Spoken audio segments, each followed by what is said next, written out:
Bienvenidos al módulo 1 del taller de resonancia magnética. En esta ocasión vamos a abarcar una pequeña reseña histórica de resonancia magnética y los principales aspectos técnicos de resonancia magnética. En primera instancia tenemos que diferenciar la resonancia magnética de los distintos métodos de diagnóstico por imágenes que podemos encontrar.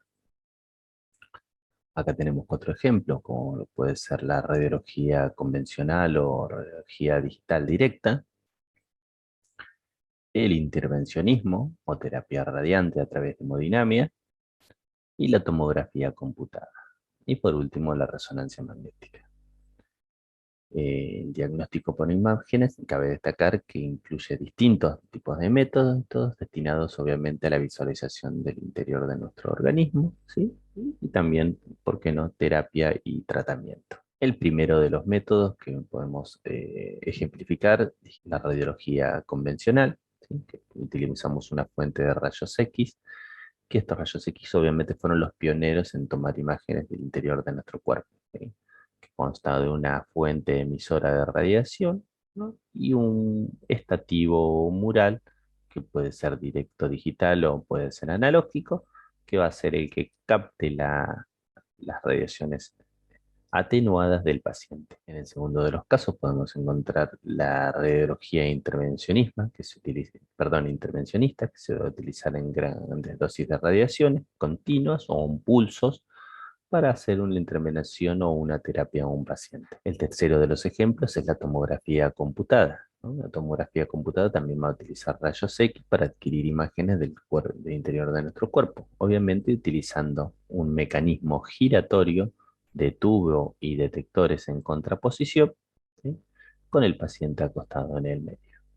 Cabe destacar que los tres métodos mencionados, tanto la radiología convencional como la tomografía, como el intervencionismo, todos ellos el paciente va a estar expuesto a rayos X, no así en resonancia magnética. La resonancia magnética también va a ser un método de adquisición de imágenes del interior de nuestro cuerpo que es capaz de hacerlo, obviamente sin realizar ningún tipo de daño ni diferenciación. Y puede a la vez, nos da como principal herramienta una diferenciación tisular. En este breve resumen podemos decir que, bueno, nuestros pioneros fueron los rayos X. Ya diferenciado nuestro método, podemos entrar de lleno a la resonancia magnética. Y las principales características, obviamente, que va a utilizar un fuerte campo magnético y pulsos de radiofrecuencia para poder generar nuestras imágenes. Este campo magnético que vamos a utilizar para generar resonancia magnética va a estar expresado en teslas, ¿sí? La fuerza habitual de los campos magnéticos en los magnetos tipo clínico son de 1,5 en 3 teslas, ¿sí? Este va a conformar casi el 80% de la cantidad de equipos que encontramos en el mundo, ¿sí? Hay equipamientos por debajo de eso y por encima de eso, pero bueno, conforman un pequeño porcentaje. Para tener una idea de relaciones, podemos tener de ejemplo el campo magnético terrestre, que es de 0,00003 teslas, ¿sí? Con lo cual la ecuación diría que 3 teslas equivale a aproximadamente 100 veces el campo magnético terrestre. También como referencia podemos tener una barra de magneto artificial, tienen aproximadamente una potencia de 0,25 teslas.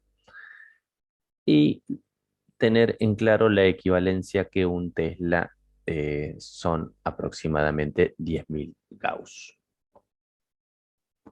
Ya teniendo estas referencias, podemos eh, hacer un pequeño resumen histórico de cómo fue evolucionando la resonancia magnética con sus pioneros que se encuentran aquí a la izquierda de la pantalla: Felix Bloom, Edward Mills Purcell, Richard Hermers, Paul Atterbury y Sir Peter Mansfield.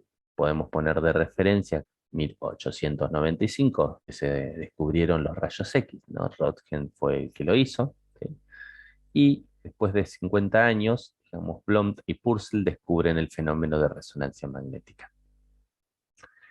Allá por una década después, 1950, Hans descubre el fenómeno de eco de giro de resonancia, de aquel entonces llamada resonancia nuclear magnética, ¿sí? Y 2 años después, en 1952, Burke y Purcell reciben el Premio Nobel de Física por estos desarrollos.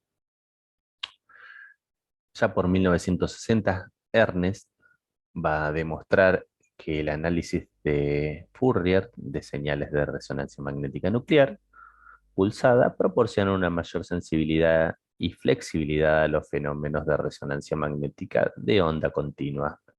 Y es acá donde se pone interesante para nosotros, en 1971, donde Jennels descubre la resonancia magnética en dos planos. ¿Sí? Esto ya da pie a que se puedan utilizar en experimentos clínicos, ¿sí? Y en 1971, en el mismo año, Damadian, el que se le considera el padre de la resonancia magnética clínica, descubre en los diferentes tiempos de relajación de tejidos, en un tejido normal y en un tejido tumoral. 2 años después, Lauterbur, ¿sí? En 1973, desarrolla el acoplamiento del concepto de gradiente, ¿no? Acopla el concepto de gradiente al concepto de un escáner DCT que ya venía por aquel entonces ya bastante avanzado. Y se empieza a aplicar múltiples proyecciones de plano para obtención de la primera imagen de resonancia magnética. Nuevamente, ya después, por 1977, Damadian escanea un cuerpo humano, ¿sí? Y obtiene imágenes de la muñeca humana. Fue la primera resonancia magnética que se realizó.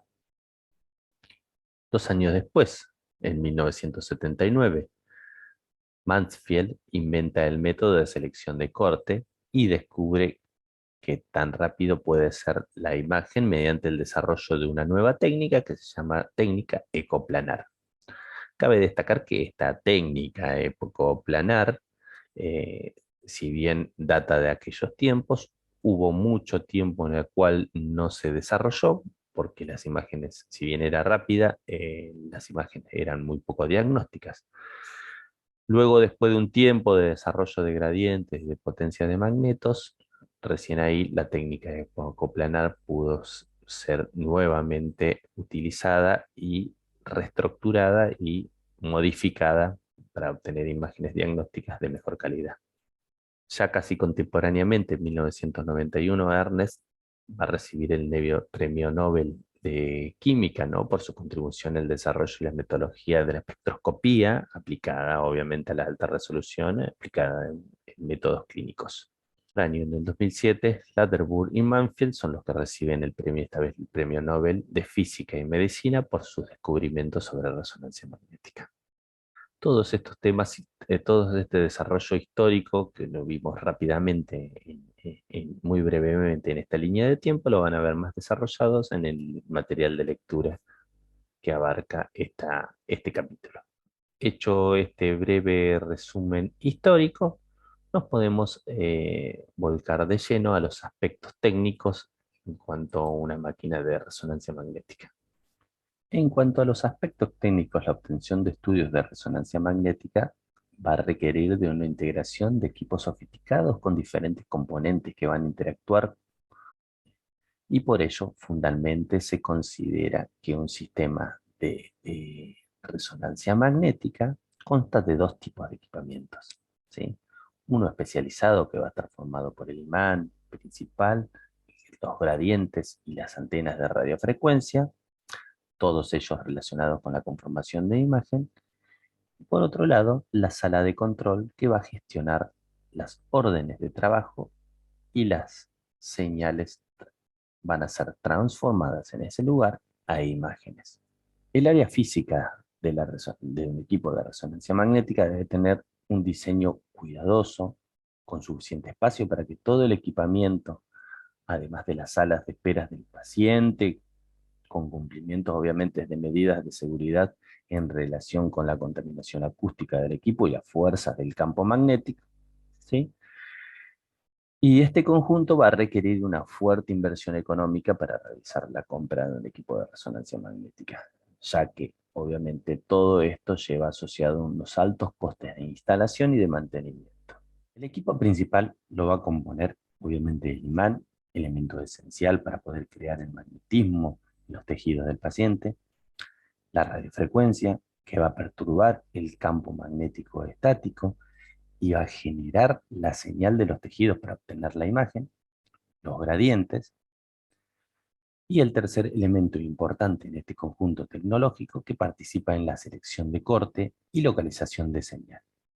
A estos componentes se le van a añadir más elementos que van a conformar un conjunto o un sistema. Bueno, en primera instancia cabe destacar, podemos nombrar la bobina superconductora o superconductiva. ¿Sí? La bobina superconductora es la que va a mantener un constante campo magnético, ¿sí? O campo magnético estable, ¿sí? O estático, ¿sí? El cual lo vamos a llamar con las siglas B0, y este va a tener un polo sur y un polo norte, ¿sí? El imán o magneto es el que va a generar el campo magnético externo y es donde se va a situar el paciente para realizarse la exposición, ¿sí? La prueba de resonancia magnética. Las principales características que van a diferenciar las categorías de equipos de resonancia son justamente la intensidad del campo magnético y la homogeneidad del mismo. La intensidad del campo magnético es el principal determinante del contraste de una imagen de resonancia magnética, ya que va a intervenir en el cambio de energía entre los protones y su entorno. En segunda instancia podemos nombrar otro de los componentes que son las bobinas de gradientes, ¿sí? En resonancia magnética, las bobinas de gradientes o antenas de gradientes son los dispositivos que, junto con las antenas de JIM, están localizados a los lados del imán. De manera concéntrica a este van a estar ubicados. Básicamente, el sistema de gradiente consta de 6 electromagnetos cilíndricos distribuidos en pares para cada uno de los ejes espaciales. Los ejes espaciales son el eje Y, el eje Z y el eje X. ¿Sí? La función principal de estos bobinas o de estos gradientes va a consistir en la localización de la señal de resonancia magnética, justamente, o de los tejidos de la resonancia magnética, justamente en estas tres direcciones espaciales. Los parámetros que van a definir un gradiente, obviamente, son la amplitud, ¿sí? El tiempo de subida, que es el tiempo que va a tardar este gradiente en alcanzar su máxima fuerza, y la velocidad de subida. En resonancia magnética, el eje Y va a estar determinada en la dirección vertical, el eje X va a estar en la dirección horizontal y el eje Z dirección dimensional. La idea obviamente de estos es lograr variaciones de campo, ¿sí? A lo largo del campo magnético estático o estable en cada una de las direcciones. En esta imagen podemos ver la disposición del gradiente Y, ¿sí? Con sus dos componentes, una en la dirección por encima del paciente y otra por debajo, en dirección anterior y dirección posterior, ¿sí? En este caso, estas bobinas de gradiente se van a utilizar para alterar la fuerza del campo magnético estático y esto va a permitir una codificación, dijimos, espacial. El gradiente I, que es este que nosotros tenemos acá, se va a aplicar a lo largo del eje vertical para producir imágenes en el plano coronal. En esta otra imagen vamos a ver el gradiente X, dispuesto uno de los componentes a la derecha del paciente y otra a la izquierda del paciente, ¿sí? El gradiente X se va a aplicar a lo largo del eje horizontal para producir imágenes en el plano sagital. Y por último podemos ver el gradiente Z que se va a aplicar a lo largo del eje, justamente del eje Z, para producir las imágenes obviamente en plano transversal. Cuando se activa una antena o bobina de gradiente, la corriente eléctrica dijimos, va a empezar a circular por a través de su conjunto. Cada bobina de gradiente va a estar situada, dijimos, estratégicamente a cada lado del isocentro del imán. Y en cada una de ellas va a circular corriente en un sentido diferente que en el otro, ¿sí? Una va a ir con el sentido de la fuerza del campo magnético, aumentando su fuerza, mientras que en el otro extremo, en la otra bobina, la corriente va opuesta a la dirección de la fuerza del campo magnético. Y por ello, en estas zonas va a bajar su fuerza. De este modo se va a lograr obviamente un gradiente lineal sobre la fuerza del campo magnético en una dirección selectiva. Según la activación de la bobina de gradiente, ya sea en el eje X, en el eje Y o en el eje Z, se van a considerar así pequeñas perturbaciones de campo que van a permitir localizar una señal de resonancia magnética. También cabe destacar que la principal función de los gradientes va a ser la codificación espacial de la señal, contribuidas obviamente en tres pasos: en la selección de corte, o sea, uno de los gradientes va a ser encargado de realizar la selección de corte, otro de los gradientes va a ser el encargado de realizar la codificación de frecuencia, y el último gradiente va a ser encargado de realizar la codificación de fase. Este tema lo vamos a abarcar, lo vamos a ir abarcando más adelante cuando hablemos de codificación espacial. Hasta el momento tenemos que saber que tenemos tres gradientes y los tres se van a emplear en el funcionamiento y en la creación de la imagen, y la principal tarea que van a tener estos gradientes es justamente la codificación espacial de una imagen, generando una imagen con codificación de fase, codificación de frecuencia y localización de corte. Otro de los componentes van a ser las bobinas transmisoras de radiofrecuencia o receptoras de señal de resonancia magnética. Estos sistemas de radiofrecuencia van a utilizar una energía justamente de radiofrecuencia, y su fundamental acción va a ser producir la señal de resonancia magnética. La radiofrecuencia va a transferir energía a los protones tisulares, a los protones de los tejidos, ¿sí? Produciendo así obviamente una excitación sobre los espines en el campo magnético.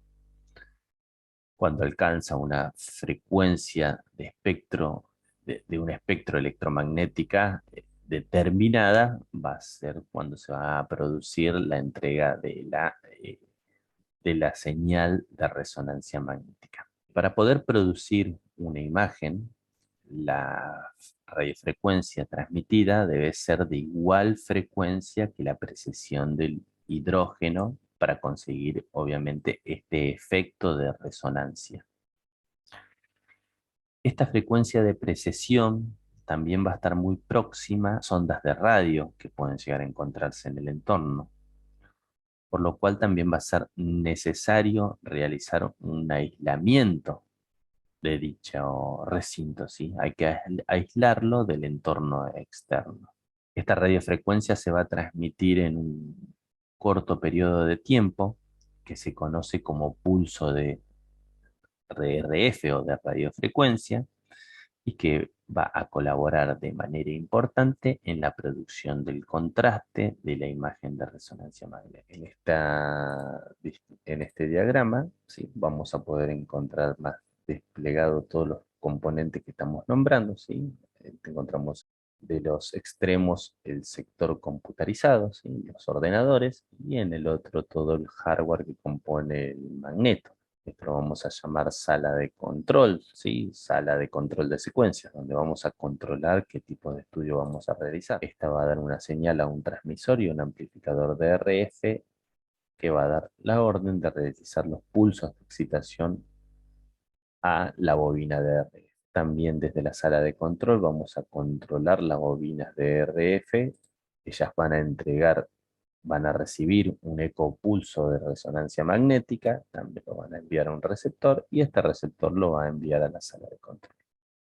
Perdón, al control de secuencia. También desde la sala de mando vamos a controlar el amplificador de gradientes, vamos a poder manejar la selección de corte mediante los gradientes X, Y y Z, ¿sí? Y gracias a las bobinas de gradiente. Importante saber que este receptor de eco de resonancia va a recibir la señal y la va a enviar a un sistema de constructor de imágenes, que va a enviar las imágenes a nuestra computadora. También vamos a encontrar bobinas de shim. El shim es la compensación o el ajuste de las inhomogeneidades que pueda llegar a tener el campo magnético y se puede realizar de dos formas diferentes. Puede hacerse con una compensación activa, como lo que se ve aquí, que van a ser, esto va a realizar mediante pequeñas bobinas que son electromagnetos, que se van a encontrar también dentro del campo magnético principal y que van a producir pequeños campos correctores y que van a compensar la falta de homogenización que pueda llegar a tener este campo. Estos se pueden activar siempre o se pueden activar en función a qué tipo de secuencias o estudios se realicen. También estas podemos hacerlo por compensación. Esto dijimos que era compensación activa. También podemos hacerlo por compensación pasiva, ¿sí? Que no es otra cosa que aplicar distintas piezas o cuñas ferrosas dentro de la institución, dentro del magneto, para poder de esta manera contener la homogenización. Y bueno, y también obviamente vamos a tener un sistema de enfriamiento, ¿sí? Un sistema en el cual este sistema no solamente va a estar refrigerado por el criogénio que hablamos que era el helio, sino que también por un sistema de enfriamiento mediante agua, enfriamiento por agua. Bueno, acá vemos la disposición de un recinto de resonancia magnética en el cual podemos observar el cuarto de examinación, el cuarto de operaciones o sala de comando y el cuarto de equipos que tiene que estar contiguo al cuarto de examinación. Cabe destacar que dentro del cuarto de operaciones o sala de comando es donde se va a encontrar el técnico o la persona realizante que va a estar encargada de la realización del estudio. Este mismo personal va a ser el que va a seleccionar los parámetros de resolución, ya sea campo de dirección, grosor de corte o matriz o lo que fuere, y también el orden apropiado de las secuencias y también va a realizar las distintas proyecciones de planos y va a poder orientar el estudio. Obviamente que el tiempo y el orden de los pulsos de RF van a determinar qué tipo de contraste es el que se va a realizar. Si bien la consola es el sector principal donde se va a diagramar y se va a realizar todo el estudio, la consola suele tener alguna que otra terminales accesorias que sirven para evaluar el estudio y hacer imágenes en post-procesamiento o almacenamiento. Por otro lado, también vamos a tener el cuarto de examinación, ¿no? Bueno, y nombramos nuevamente que la instalación obviamente de un equipo de resonancia magnética va a requerir una cuidadosa planificación y un diseño obviamente del área. El objetivo de esto va a ser siempre optimizar la eficiencia tanto del servicio como la eficiencia y la optimización de la calidad de imágenes y eliminar de esta forma también cualquier tipo de artefactos que puedan llegar a generarse. Obviamente todo esto sin descuidar en ningún momento la seguridad del paciente. También es necesario mencionar que es indispensable que el área de cuarto de examinación tenga de forma contigua un cuarto de equipos, una habitación contigua, donde se van a ubicar los diferentes componentes eléctricos, ya sea amplificadores, sistema de refrigeración, ¿sí? O de adquisición de imágenes. Y también en este lugar es donde se van a encontrar los distintos fantomas, ¿no? Que son piezas que se van a colocar dentro del magneto, dentro de las antenas, para poder hacer control de calidad de imagen. Obviamente este área también de cuarto de equipos tiene que tener unas dimensiones acordes para que las personas que se encarguen de cualquier tipo de mantenimiento de este equipo puedan realizarlo sin ningún tipo de inconveniente. También es importante tener en cuenta las salas que se puedan llegar a encontrar por encima o por debajo del equipo de resonancia magnética, ya que obviamente en algunos casos puede ser necesaria algún blindaje especial si hay maquinaria que sean sensible a los campos magnéticos, a las radiofrecuencias, a las vibraciones que pueda llegar a generar este equipo de resonancia magnética.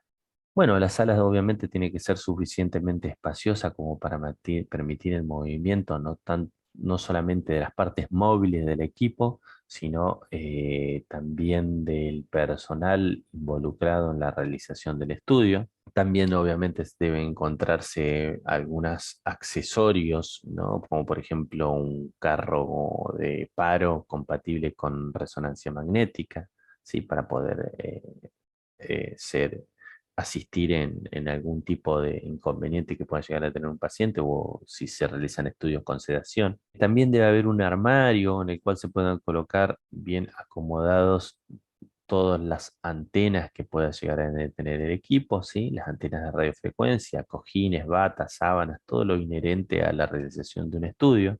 También desde la sala de comando, el paciente, el técnico va a estar controlando constantemente al paciente, en el cual debe haber una ventana acristalada, ¿sí? Situada de un tamaño prudente para que se pueda observar todo el recinto. Tiene que tener una vista frontal hacia adentro del túnel y en muchos casos tienen un sistema de circuito cerrado de cámaras también, compatible con resonancia magnética para poder ver desde el otro lado del magneto. También cabe destacar que, bueno, que toda esta estructura tiene que estar blindada, toda la sala tiene que estar blindada, ¿sí? Necesita un blindaje especial en las 6 paredes, con planchas de acero o si es necesaria, o también con blindaje de aluminio o cobre. Este recinto nosotros lo vamos a llamar todo esto que está marcado aquí en verde, lo vamos a llamar jaula de Faraday, y este blindaje pasivo va a ser el encargado de evitar cualquier tipo de señal que venga desde el exterior para que no contaminen y esas señales pueden ser captadas por las antenas y contaminen nuestras imágenes, se produzcan algún tipo de artefactos. Este blindaje va a ser capaz de evitar que entren señales de ondas de radios desde afuera y que salgan señales desde adentro también del equipamiento. También cabe destacar, digamos, que obviamente tiene que tener las dimensiones apropiadas en función a potencia de que tenga el magneto, ¿sí? Para que en el cual las líneas que se llaman líneas de 5 Gauss, lo vamos a ver en el apartado de seguridad, ¿no? Que son líneas de seguridad. Estas líneas de 5 Gauss queden por dentro de la sala de resonancia magnética, dentro del cuarto de examinación. En el caso de no que pudiese, ¿no? De que la sala no tuviera las medidas necesarias para que las líneas de 5 Gauss queden por dentro, se debe colocar un blindaje aparte especial con placas de acero.